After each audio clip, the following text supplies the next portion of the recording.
Let's go on. We got, is it Kim? Yes. How you doing, Kim? Good, thanks. I want to be respectful to you guys, even though I'm a Christian. I don't want to put you down, but go ahead. I probably just put you down 3 or 4 times. Well, and I expect that for the most part. But really what I want to ask you is, you just got done talking about authority and, questioning authority. And really, to me, when I listen to you guys, it doesn't seem to me like you're willing to question, because there's a whole world to be discovered and explored within, in my opinion, the Bible.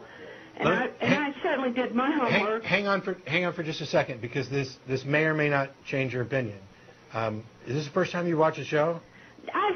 I channel surf and okay. You may not actually realize that I was a fundamentalist Christian for many years and was studying with the intent to be a preacher when I became an atheist. So it's not like I haven't examined and considered Christianity. It's not like I haven't examined and considered the Bible. Some people, I don't consider myself necessarily an expert, but some people might consider me an expert on the subject. It was and I didn't go looking for a reason not to believe.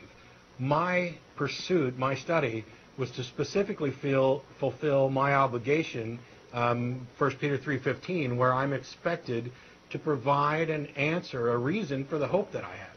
It was a way of finding out, were my beliefs actually justifiable? Was I able to give good reason for other people to believe this? So you're real heavy into reason. I can hear that in the way you speak. Sure. You guys are kind of like intellectuals, and so you have to be convinced in your minds, is what I'm hearing. Right. Where else would you be convinced?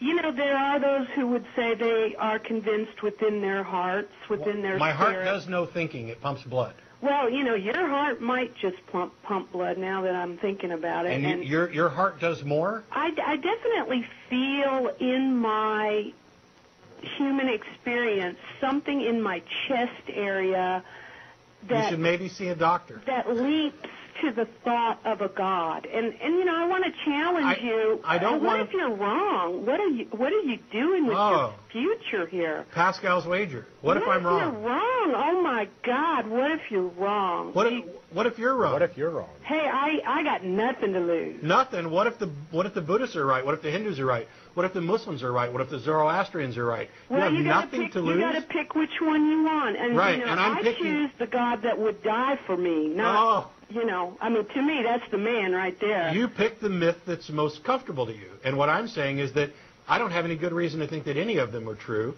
and I'm being intellectually honest and reasonable. Well, I do believe you're being honest that you don't have faith, and that is a gift that God would give you if you wanted it.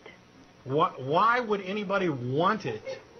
Why would you want to believe things without justification? There's a myriad of justifications to believe. Like what? Like life itself. Life is proof of life. Life tells you nothing about how it got here until you investigate. And there's no reason to think that there's any kind of... Can you give a reason why there needs to be an intelligent creator? Because I have no explanation for why I exist without an intelligent creator. But just because you don't doesn't mean somebody else could, or that explanations exist. Well, I don't live based on what other people's experiences are. Okay, but you are doing that. You're basing it on the Bible. My experience in exploring the Bible is I have found life. But it's all through the lens of the Bible. You're looking at everything on what the Bible says. You're looking at it based on a book that's a couple hundred years old. How do you know that the Bible's God's Word? I know it because I know it I know it. You don't care whether or not it's true. Yeah. You want to believe because you want to believe what you want to believe. It doesn't matter. I didn't want to believe the Bible. It was the last place I wanted to go. I went everywhere. I know. I didn't want to be moved by Jesus, but he moved me anyway. You're kind of a pathetic man that you're such a naysayer to those who have faith. Yes. Because that's faith pathetic, don't you think? Hang on. Why do you care if I have faith or not? Because I actually care about other people. And what are you trying to do? Can I answer? Away? Can I answer? Because I'm going to get to a question here in just a second, but I want to answer your question.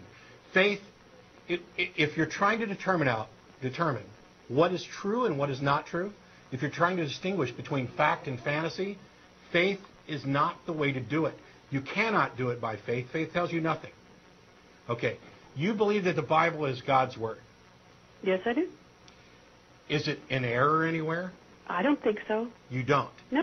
Do you think that these are instructions from God that represent morality? I do. Okay. So if your child was unruly, would you take him to the edge of town and stone him to death? Old Testament was a time. No, ma'am. You don't understand the Scriptures. Are you kidding me? I'm kidding you. All right, listen to this.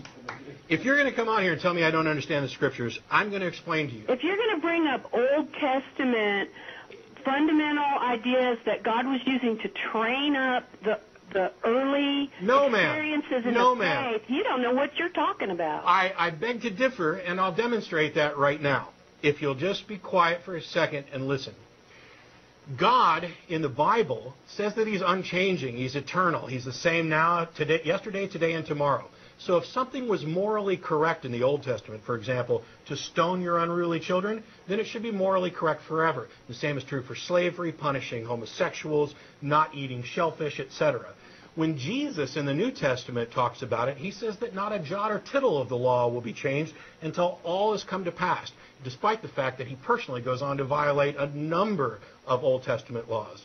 Number 3, please be quiet, let me finish, is the idea that I'm sure you believe that the Ten Commandments are binding. Do you not? I do. Well, okay. That's in the Old Testament. You should look it up. You cannot pick and choose from the Old Testament to say what you want to keep and what you want to throw away. Okay, are you going to let me respond now to all this that you just spewed out at me? Yes. Number 1, the Old Testament harshness reflects God's rage with sin. So your God isn't benevolent. He cannot tolerate the wickedness of mankind. He cannot tolerate it. So why does He tolerate it now? But in His love. Why does He tolerate it now? Why aren't you letting me talk like I let you talk? Well, okay, go ahead. In His love, He sent someone to offer a way out of this terrible trap that we're all in. Do you not think you're a sinner? Don't answer me because that'll get you started talking. Bottom line, you don't understand grace. You don't understand what's been done for you with God Himself sacrificing Himself. Yeah, I do, actually. And I put you on hold. I didn't hang up.